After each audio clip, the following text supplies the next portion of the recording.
Hi, welcome to my channel.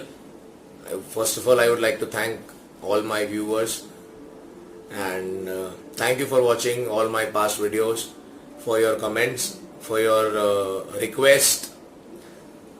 After I made the last video, I got the first request from a friend, very close friend of mine, and lot of other people to try to make the videos in Hindi as well as in English, because they are circulating and videos are being watched by a lot of people who are not able to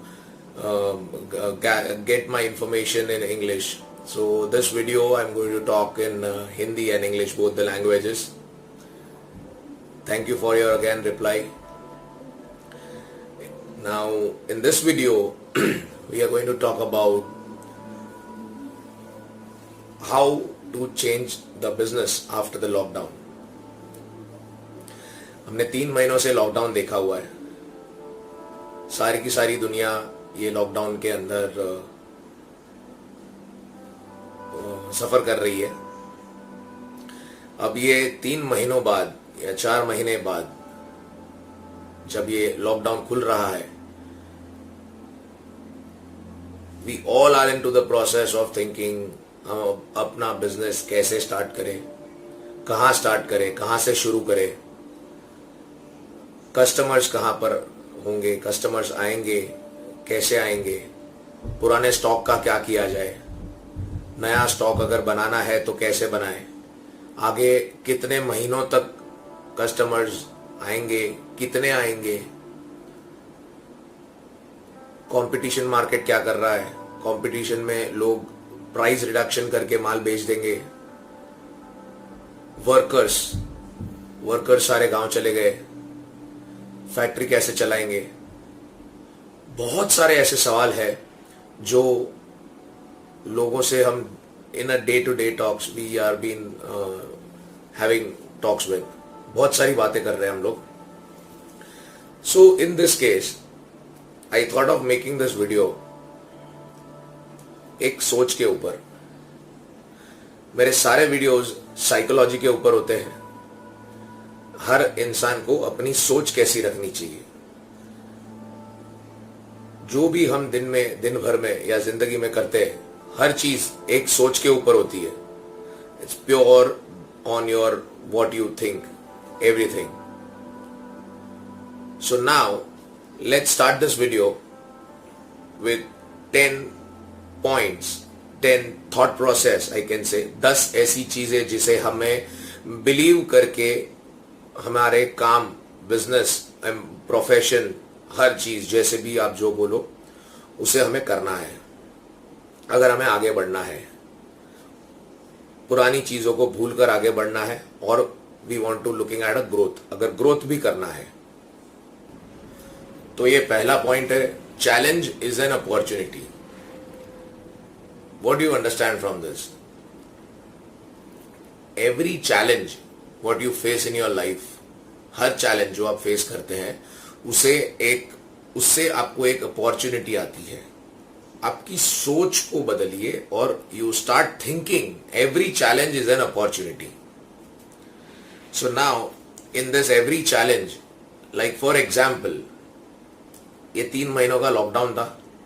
हमने देखा अपने circle में हजारों लोग, friends हो या clients हो या वेंडर्स हो या जो भी है अमोंग द सर्कल, या कहीं बाहर से किसी के मुंह से सुना भी होगा, हर एक इंडस्ट्री के प्रोफेशन के वर्कर या इंसानों ने, हर एक जॉब करने वाले बंदे ने इन 3 महीनों में जहां जहां पर opportunity I for trading of essential products, लोगों ने किया अपना खुद का काम जो कि बिल्कुल डिफरेंट था. कोई ज्वेलर्स था, कोई स्टेशनरी की दुकान का शॉप का ओनर था, कोई might be having a industrial business, entrepreneur था, कोई इंडस्ट्रियल चीजों का. हर कोई लोगों ने इन 3 महीनों में कहीं ना कहीं छोटा या बड़ा एसेंशियल प्रोडक्ट्स का धंधा किया. इसका मतलब क्या हुआ? अपने धंधे में अगर चैलेंज आ गई है कि हम अभी नहीं कर सकते, तो जिस चीज की जरूरत अभी है मार्केट में उसका धंधा किया, means the challenge, you converted your challenge into an opportunity and started doing business to get a success. तो और इन लोगों को सक्सेस मिला।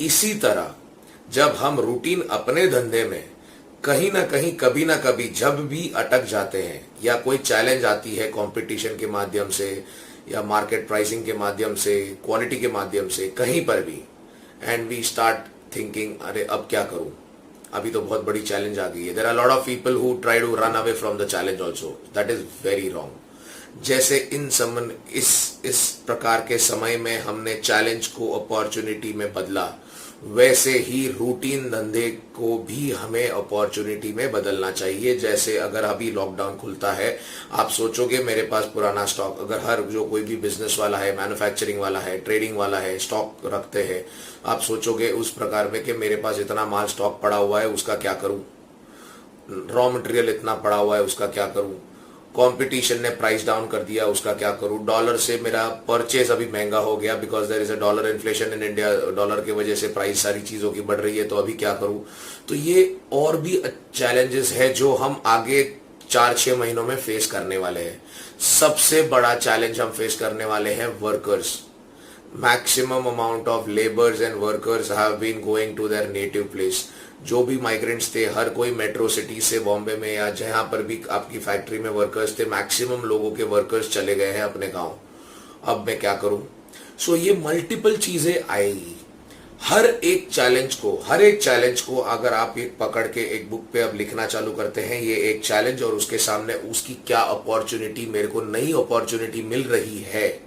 If you are able to define the new opportunity, इस चैलेंज के सामने ये अपॉर्चुनिटी है और उस अपॉर्चुनिटी के ऊपर आप सोच के उसको किस प्रकार से कैप्चर करेंगे, वो आपने कर दिया, you are the most successful person in the business. So this was the point number 1. Let's talk about the point number 2. Be the first one. Be the first one, not the best one. इसका मतलब क्या होता है? हर एक business में, या आप product बना रहे हो, सर्विस बना रहे हो या जॉब कर रहे हो, always try to be the first one. आपको हर चीज में फर्स्ट आना है, बल्कि बेस्ट होने की राह नहीं देखनी है।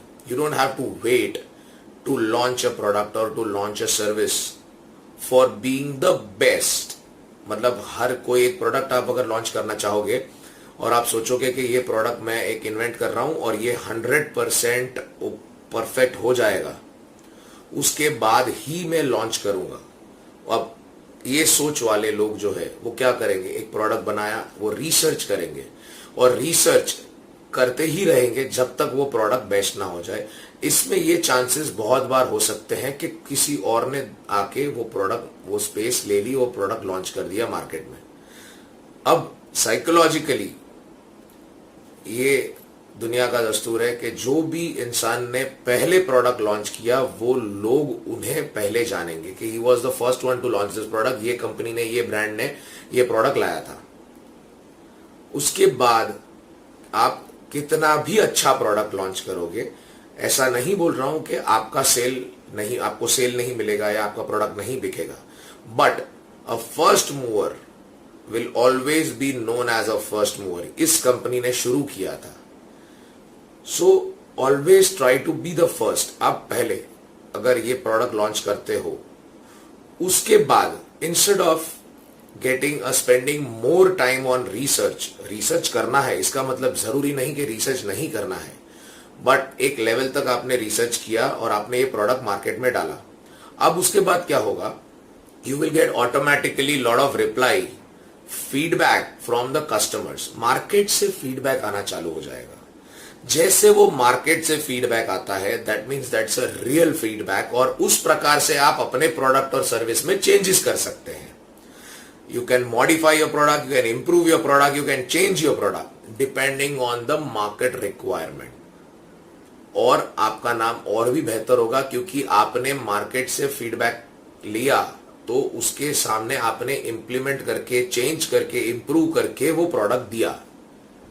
So that is a cycle, but people will remember you as a first to launch this product.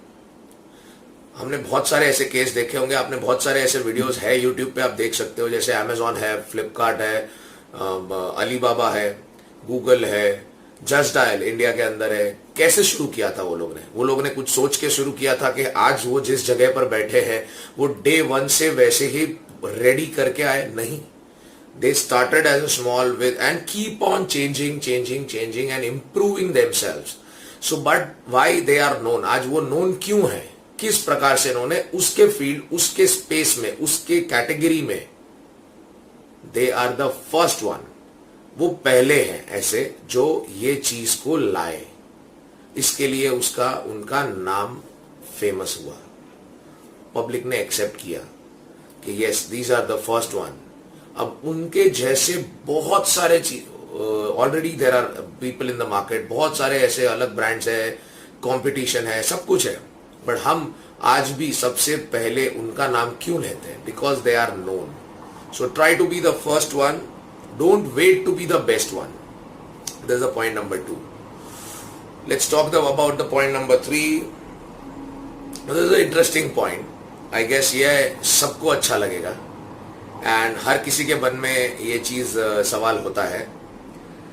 This is the third point which says most difficult thing in our life is to convince successful people when we are not successful. समझे आप? सबसे मुश्किल चीज जिंदगी में यह है कि हमें अगर किसी सक्सेसफुल पर्सन को कन्विंस करना है, वो सबसे बड़ी मुश्किल चीज है, और वो भी उस वक्त जब हम खुद सक्सेसफुल नहीं है. मानते हो इस चीज को? I guess most of them people believe in this. Now in this what is the psychology? Successful people जो लोग हैं और हम सक्सेसफुल नहीं है, आज अगर मैं सक्सेसफुल नहीं हूं और मैं जाके किसी सक्सेसफुल बंदे से बात करूंगा और उसको ट्राई करता हूं कन्विंस करने को about my product, he will not gate satisfied in one shot, या एक बार में या दो बार में वो मुझसे सेटिस्फाई नहीं होगा, क्योंकि मैं आज अनसक्सेसफुल हूं और वो अनसक्सेसफुल है. आपके साथ ऐसा बहुत बार हुआ रहेगा. अब ये जो प्रॉब्लम है, ये उसको किस तरह से टैकल किया जा सकता है? ऑलवेज ट्राई टू टॉक और convince more amount of people who are young. Success या अनसक्सेस को साइड पे रख देना है टेम्पररी. कोई भी चीज का जो फ्यूचर है, फ्यूचर, ये जो बड़ी कंपनी जब फ्यूचर बात करते हैं तो we are talking the growth. Successful आप जिससे बात करते हो, जिसको कन्विंस करने की ट्राई कर रहे हो, वो भी आज इंसान सक्सेसफुल बना है 10 साल 20 साल के काम करने के बाद. तो हमें भी 10 साल 20 साल काम करने के बाद सक्सेसफुल बनना है. तो उसके लिए हमें क्या करना है? जैसे मैंने बोला, young people, future is the young people. Young people and young लोगों को हमें बिलीव करना है और उसे कन्विंस करना है जो आपके साथ हो सके, आपकी बातें समझ सके. बिकॉज अगर मैं आज एक प्रोडक्ट इन्वेंट करता हूं और मुझे उस सक्सेसफुल बंदे से, जो मेरे से कन्विंस नहीं हो रहा, उस लेवल पे पहुंचना है 20 साल में, जो वो भी 20 साल में पहुंचा है, अगर फॉर एन एग्जाम्पल, सो 20 साल बाद वो बंदा कहां होगा, या आई am not competing with him, या मेरा वो कस्टमर भी नहीं है. तो मेरा कस्टमर कौन है, या मुझे कॉम्पीट किससे करना है? वो है अपनी एज के लोग, या मुझसे यंग पीपल, मुझसे छोटे लोग, मुझसे people who are into a similar category of business of mind, और मुझसे और छोटे लोग, यूथ. कस्टमर्स बेस में 20 साल बाद वो मेरे कस्टमर, अगर आज वो कन्विंस होते हैं, आज से मेरा प्रोडक्ट इस्तेमाल करते हैं, तो आज से 20 साल बाद अगर ये लोगों को मैंने कन्विंस कर दिया, तो मैं उस सक्सेस के लेवल पे 20 साल में पहुंचूंगा. So never get depressed. कभी डिप्रेस नहीं होना है. जब भी आप एक सक्सेसफुल बंदे से बात करते हो और वो आपकी बात सुनता नहीं है, कभी भी सक्सेसफुल बंदे, काफी बार ऐसे भी हमने देखा हुआ है कि सक्सेसफुल बंदों से आप अगर बात करते हो तो वो there are lot of people who might show you attitude, आपको दिखाएंगे, आपको नीचा दिखाने की कोशिश करेंगे, आपको सपोर्ट करने नहीं, कभी जिंदगी में सपोर्ट नहीं करेंगे, because they might be jealous. अगर वो समझते हैं कि आपके पास काफी अच्छा आइडियाज है, काफी अच्छा दिमाग है, वो समझते हैं आपके पास सब कुछ है, बट आप खाली सक्सेस नहीं, अभी तक सक्सेसफुल नहीं हो क्योंकि आप छोटे हो। काफी ऐसे लोग हैं जो आपको सपोर्ट नहीं करेंगे। क्यों? क्योंकि दो चीज वजहों से कि वो एक, उनको ऑलरेडी सक्सेस मिल चुका है and they are on the top of the world, ये उनकी सोच है and they believe that they are the best. दूसरा जो है हो सकता है वो है they might be jealous of you कि अगर इसे मैं सब चीज सिखा दूंगा या इसे सपोर्ट करूंगा तो ये मुझसे आगे निकल सकता है। ये दूसरी चीज है। So there can be many other reasons, बहुत सारी ऐसी चीजें हो सकती है जिनके वजह से हमेशा आप जब बात करोगे कोई सक्सेसफुल बंदे से या आपके कोई एक लेवल ऊपर वाले बंदे से, वो आपकी बात नहीं सुनेगा, आपको सपोर्ट नहीं करेगा, तो डू नॉट बी डिप्रेस्ड। आपको बुरा नहीं लगाना है, उसमें से आपको सीखना है और आपका फोकस चेंज करके have to work and focus on young people and believe in young people, right? So let's talk on the fourth part. अपना जो fourth point है वो है artificial intelligence can create jobs, not reduce the jobs. ये आज सबसे बड़ा issue है, I can say globally, even in India it's a major thing.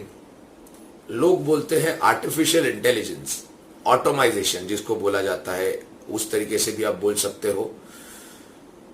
हर चीज ऑटोमेटिक, रोबोटाइजेशन, रोबोट से काम होता है, मशीन से काम होता है, इससे नौकरियां कम होती जाएगी या खतरे में पड़ती जाएगी। This is what we have been seeing lot of videos in YouTube and everywhere else, या हम न्यूज में भी देखते हैं। लोग बातचीत करने में बोला जाता है कि भाई कितने सारे वर्कर्स आ जाएंगे, कितने सारे मशीन्स आ जाएंगे तो वर्कर की जरूरत नहीं है, नौकरियां कम हो जाएगी, वर्कर को काम नहीं मिलेगा। बट ये गलत है। See again, if you see, आप यूट्यूब पे सर्च करोगे, to be honest there are lots of good videos जहां बोला गया है, और मैं बिलीव करता हूं सच्चाई है कि आर्टिफिशियल इंटेलिजेंस या रोबोटाइजेशन या ऑटोमाइजेशन आने पे नौकरियां कम नहीं होगी, नौकरियां बढ़ जाएगी। अब ये मन में बहुत बड़ा सवाल आएगा कैसे। बहुत ही छोटा सा एग्जांपल दूंगा इसके लिए आपसे। फॉर एग्जांपल, एक अगर कोई भी एक प्रोडक्ट बनाने की अगर एक फैक्ट्री है, उसके अंदर आज अगर से फॉर एग्जाम्पल 100 वर्कर काम कर रहे हैं, वो 100 वर्कर मिलके कितना प्रोडक्शन कर सकते हैं, से x टन वेट में बोलो या नंबर ऑफ पीसेस में से x 10,000 पीस, कोई भी x चीज का, एक मोबाइल की फैक्ट्री पकड़ लो, समझ लो फॉर एग्जाम्पल, या कपड़े की फैक्ट्री पकड़ लो, कि एक 100 वर्कर मिलके 10,000 पीस महीने में ये प्रोडक्ट बना सकते हैं। अगर फॉर एग्जाम्पल इसके अंदर सारी की सारी मशीनरी ऐसी आ जाए कि जहां वर्कर की जरूरत नहीं है, मतलब 100% तो नहीं होती है लेकिन कम हो जाएगी, ऐसा कि भाई आउट ऑफ 100 अभी सिर्फ 50 वर्कर की जरूरत है, तो बाकी के 50 की जरूरत नहीं है, उनका काम मशीन कर लेगी, वो भी डबल, दुगना करेगी। इसका मतलब होता है प्रोडक्शन 10,000 से हो गया 20,000 और वर्कर हो गए 50। इससे ये प्रूफ होता है कि नौकरियां कम हो गई। बट क्या आपने ये सोचा है, अगर हर कंपनियां ऐसे करते जाएगी तो प्रोडक्शन डबल तो कर लेगी। अब ये प्रोडक्शन डबल कर दिया, जो उसे बेचने और उसे घर घर तक पहुंचाने में, अब पहले 10,000 था, अब ये 20,000 है, कल 30 होगा। सो इट मीन्स उस कंपनी को वो प्रोडक्ट घर तक, कंज्यूमर तक पहुंचाना तो पड़ेगा। तो पहले 10,000 पीसेस थे, वो 10,000 पीसेस लॉजिस्टिक्स के माध्यम से या कुरियर डिलीवरी हावेवर वो 10,000 पीस पहुंचते थे। अब वो वहां से 20,000 पीस आने लगे। ऐसा डबल हो गया अगर सारी कंपनी में, या ट्रिपल हो गया 30,000। तो वो 30,000 कस्टमर तक पहुंचना चाहिए, तो कैसे पहुंचेगा? क्योंकि वो पहले 10,000 पहुंचाने के लिए कुरियर सर्विस, लॉजिस्टिक सर्विस जितनी थी वो तो उतनी है। अब वो एक्स्ट्रा 30,000 प्रोडक्ट्स जो है बने, उसको पहुंचाने के लिए क्या एक बंदा 3 तो नहीं लेगा, कस्टमर तो वही है। तो that means they are creating another 20,000 customer. आप क्या कर रहे हो? 10,000 पीस बनाते थे पहले, 10,000 कस्टमर को पहनाते थे कपड़े। अब 30,000 पीस बनाते हो तो आपको 30,000 कस्टमर को पहनाने। तो जो नए 20,000 कस्टमर है उन तक पहुंचोगे कैसे? तो कहीं ना कहीं तो आपको लोग चाहिए, कुरियर से लेके, लॉजिस्टिक से लेके, ट्रांसपोर्ट से लेके, कहीं भी।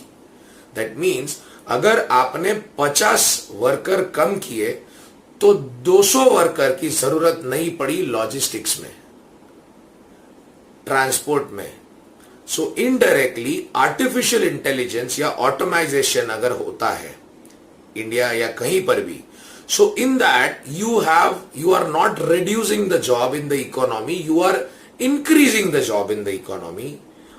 इकोनॉमी भी बढ़ रही है, प्रोडक्शन भी बढ़ रहा है, नौकरियां भी बढ़ रही है। सोच और उसको बदलो। I mean think positive and think innovative. Practically ये चीज एक छोटा सा एग्जाम्पल के माध्यम से मैंने आपको समझाई है। अब ये एग्जाम्पल आप अपने अपने बिजनेस में या अपने अपने तरीके से जहां पर भी अप्लाई कर सकते हो। वहां सोचिए कि जहां पर भी 5, अगर जॉब कहीं से 5 बंदों को निकाल देते हो कोई ऑटोमेटिक मशीन के कारण, तो सामने उसका प्रोडक्शन जो डबल या ट्रिपल होता है, तो वो चीज पहुंचाने के लिए आपको जो 5 बंदे यहां निकल गए हैं और प्रोडक्शन 3 गुना हो गया, तो वहां पर आपको 15 बंदे और लगेंगे। Means you have created 3 times more job. जितना प्रोडक्शन हाई उतना number of jobs are high. That is how you have to look at it. So artificial intelligence, again coming to the bottom line, creates the job, not reduces the job. Coming to the next point, 6th point, globalization is very important for small businesses. मानते हो आप? Globalisation मतलब पूरे विश्व में धंधा करना, पूरे विश्व में प्रोडक्ट पहुंचाना, पूरे विश्व के साथ बिजनेस करना, ये बहुत ही जरूरी बन गया है हर एक स्मॉल बिजनेस वालों को, छोटे बिजनेस वालों को। हर एक छोटा बिजनेस वाला, आई मीन से every small entrepreneur, for them the faster growth, अगर उसको फास्ट आगे बढ़ना है, बहुत ज्यादा फास्ट ऊपर आना है, तो आज टेक्नोलॉजी के कारण he has an opportunity that he can reach in the global market through online sales, या lot of ways of there is a technology available, communication easy हो चुका है। तो हर एक स्मॉल बिजनेस को अगर फास्टर ग्रोथ चाहिए तो उन्हें ग्लोबलाइजेशन पे ज्यादा फोकस करना चाहिए। आज there are lot of e-commerce portal available, Amazon है, Alibaba है, Flipkart है, even international there is lot of sites। ये 4-5 बड़े जो players है, they serve globally, उनकी पूरी global connectivity है। तो और वो आज हर एक छोटे से छोटे बिजनेस को हर कंट्री के कहीं पर कोने में भी एक छोटा सा रिटेल शॉप भी अगर है, वो चाहे तो यहां से लेके एक दूसरे वर्ल्ड के कोने तक बिजनेस कर सकता है by listing his product online. This is the doors opening for globalising your own business. तो ये चीजें बहुत ज्यादा जरूरी है। अगर आपको फास्टर ग्रोथ चाहिए तो ऑनलाइन के माध्यम से आप ग्रोथ कर सकते हैं। दूसरा उसमें एक और एक फायदा है, वो है ब्रांड बिल्डिंग। पहले जब ये ब्रांड बिल्डिंग या ब्रांड अवेयरनेस बोलो, आप ब्रांड बनाने की सोचते थे, तो पहले के ज़माने में जब ये इतनी टेक्नोलॉजी और इतना ऑनलाइन ई कॉमर्स अवेलेबल नहीं होता था, उस समय अगर किसी को इतनी बड़ी ब्रांड बनानी है तो बहुत सारे पैसे खर्चे करने पड़ते थे, like in advertising, TV, radio, print, multiple जगह पर, ताकि लोग वो ब्रांड का नाम देखें और फिर जाके दुकान में वो प्रोडक्ट परचेज करें। लेकिन इस टेक्नोलॉजी के कारण आज की तारीख में अगर आप ब्रांड भी बनाना चाहते हो ग्लोबली, तो आपको कोई इतने पैसे खर्चे करने की ज़रूरत नहीं है, ना कि टीवी में ऐड देने की ज़रूरत है, ना ही वो पेपर में, या ना इलेक्ट्रॉनिक मीडिया या ऑनलाइन। आप जो ग्लोबलाइजेशन चाहते हो उससे आप अगर प्रोडक्ट ये लिस्टिंग करते हो, सिस्टमैटिकली लिस्टिंग करते हो, सोशल मीडिया में अगर उसको आप अपने खुद free, lot of options are also available, आप अगर फ्री में भी उसको एडवर्टाइज करते हो, और अगर आपके कस्टमर्स पैन इंडिया से या अक्रॉस द वर्ल्ड से अगर आते हैं और आपका प्रोडक्ट खरीदते हैं, अगर प्रोडक्ट आपको रिव्यूज उसमें अच्छे मिल जाते हैं, तो ऑटोमेटिकली आपको बिजनेस तो मिला ही, साथ में आपकी एक ब्रांड भी एस्टैब्लिश होती है। मतलब आप बगैर पैसे एडवर्टाइजिंग में खर्चा करके आप अपनी सबसे बड़ी ब्रांड बना सकते हो, सिर्फ ग्लोबलाइजेशन के माध्यम से करना। So every small business, for every small business, globalization is the most important to create a brand and also become successful in a shortest span of time. Let's go to the next point. ये बड़ा interesting point है। This point I just thought, मैंने create किया हुआ है, काफ़ी लोगों से लास्ट एक महीनों से मैं बात कर रहा था, तो उसमें से in terms of manufacturing products, in terms of inventing products, काफ़ी ऐसी चीज़ें हैं जो लोगों से बात कर रहा था। उसी बातों बातों में मुझे ये पॉइंट मिला that if you are not able to find a customer in India, then there is a problem in you. आप समझे? अब हम सब जानते हैं we are the second largest population और in the world, correct? So अगर इतना बड़ा पॉपुलेशन हमारे पास है, इतनी बड़ी मार्केट हमारे पास है, अपॉर्चुनिटी है to sell our own product. अब इसके अंदर अगर आप अपना प्रोडक्ट, आपने कुछ प्रोडक्ट या सर्विस बनाई है, and if you are trying to sell that in India, and अगर आप सोचते हो कि भाई मुझे ये प्रोडक्ट बेचना है इंडिया में, और आप ट्राई कर करके थक गए और आपको कोई भी कस्टमर अगर नहीं मिला, then there is surely a problem somewhere. इसका मतलब ये हुआ क्योंकि India as a population wise और as an acceptance wise that is so huge that अगर आपका जो भी प्रोडक्ट और सर्विस आपने बनाई है, और इतने बड़े देश में, इतने बड़े पॉपुलेशन में आपको अगर एक भी कस्टमर ऐसा नहीं मिलता है, that means your product has a problem, और या आपके सेल्स के तरीके में प्रॉब्लम है। आप ये मत सोचना कि मेरा सब चीज अच्छा है, हर चीज प्रोडक्ट अच्छा है, and you just sit with a question mark कि क्यों नहीं बिक रहा है। You have to think in a different way और चेंज द प्रोडक्ट, और चेंज उसको इंप्रूव करने की आपको 100% जरूरत है अभी, क्योंकि इतने बड़े देश में ऐसा शायद ही पॉसिबल होगा कि आप एक प्रोडक्ट को एक कस्टमर ढूंढ ना पाए। आपको कहीं ना कहीं, कभी ना कभी ऐसे कस्टमर्स मिलेंगे ही जो आपके प्रोडक्ट या सर्विस को एक्सेप्ट करे, उसे यूज करे, उसे प्रमोट करे, उसे ऑल्सो वर्ड ऑफ माउथ से आपका पब्लिसिटी हो।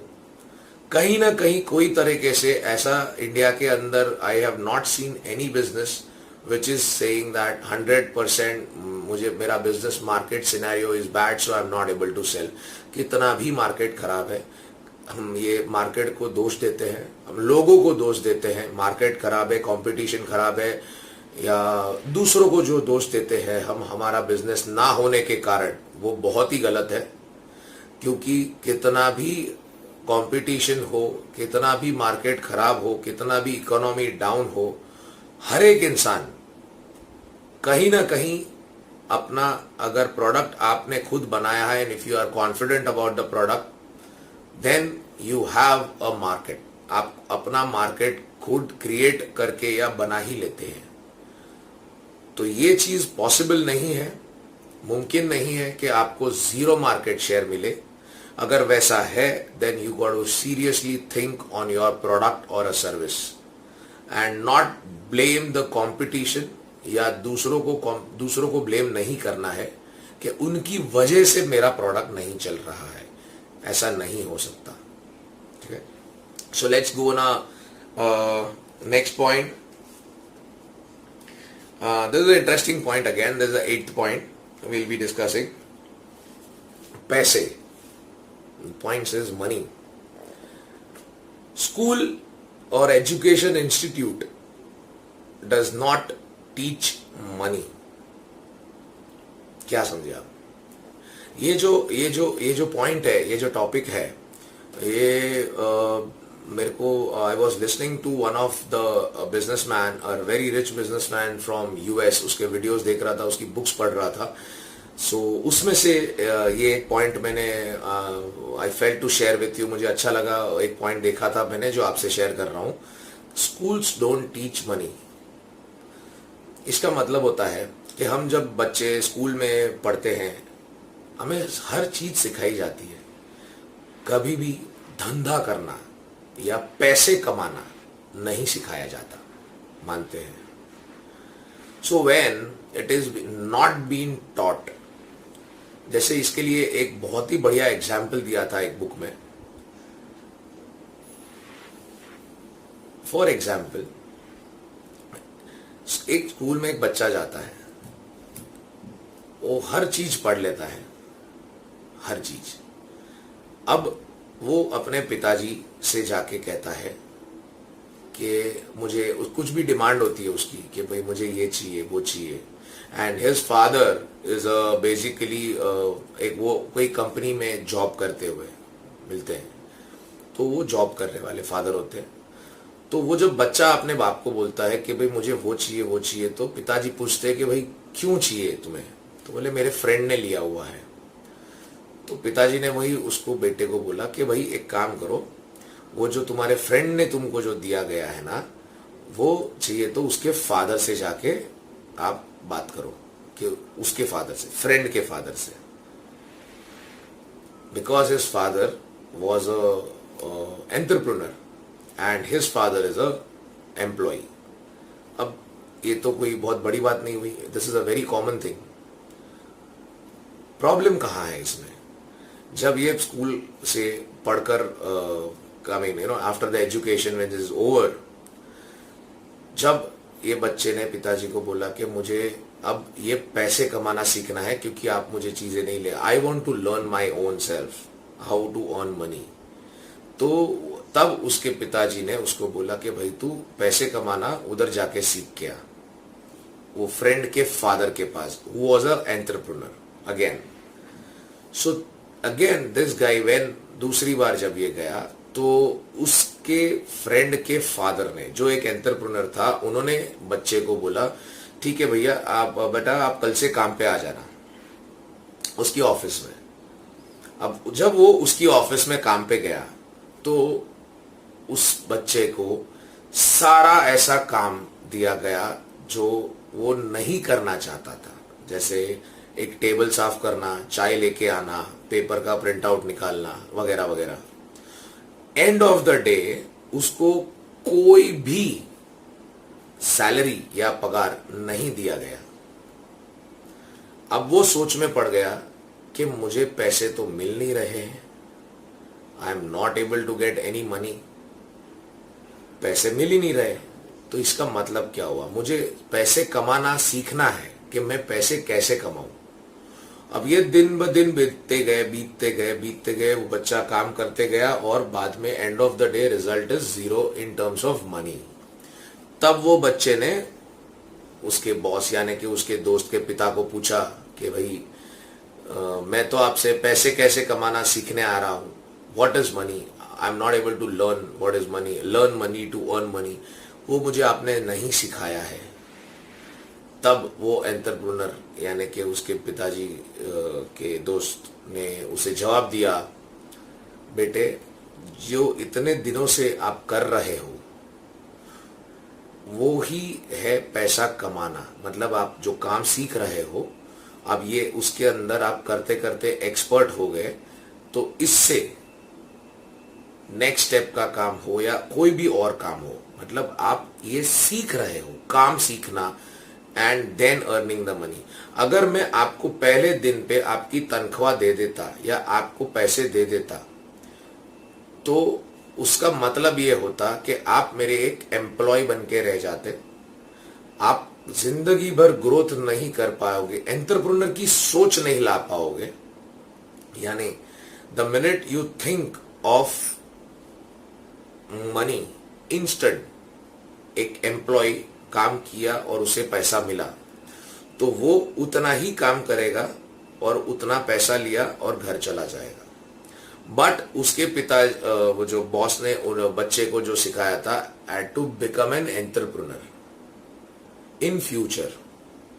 सो that is why this is the importance of money which is being taught in practical life and not in any kind of school. So you guys have to believe in that. This was a topic for young people, for your children, for your the employees or whoever it is.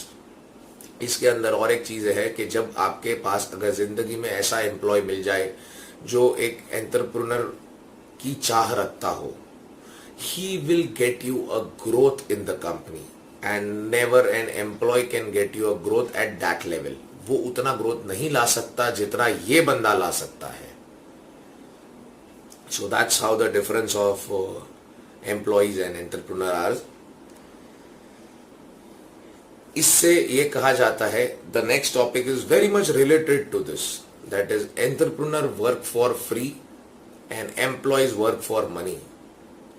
अब ये क्यों कहावत है कि employ जब काम करते हैं वो एक टाइम देख के करते हैं कि भाई मुझे इतने घंटे की मेरी ड्यूटी है, मैं इतने घंटे काम करूंगा जिससे मुझे इतने पैसे मिलेंगे, वो पैसे की डिमांड करते रहता है। This is called an employ. But entrepreneur work for free. Entrepreneur या इंट्राप्रेन्योर, क्या डिफरेंस होता है इसमें अगेंस्ट एन एम्प्लॉय? एंटरप्रेन्योर जो भी रहते हैं वो वर्क फॉर फ्री का मतलब होता है वो एक्चुअली फ्री में काम नहीं करते, वो पगार नहीं लेते एम्प्लॉय की तरह, उसे इंटरेस्ट होता है मोटे प्रॉफिट में। End of the year, end of the month, पूरे बिजनेस के अंदर जो बड़ा प्रॉफिट होता है उसको उसमें इंटरेस्ट होता है। वो कभी कम भी हो सकता है, ज्यादा भी हो सकता है। एंटरप्रेन्योर रिस्क लेता है, एम्प्लॉय रिस्क नहीं लेता। These are the difference of employee and entrepreneur. So it is said that entrepreneur works for free and employee works for money.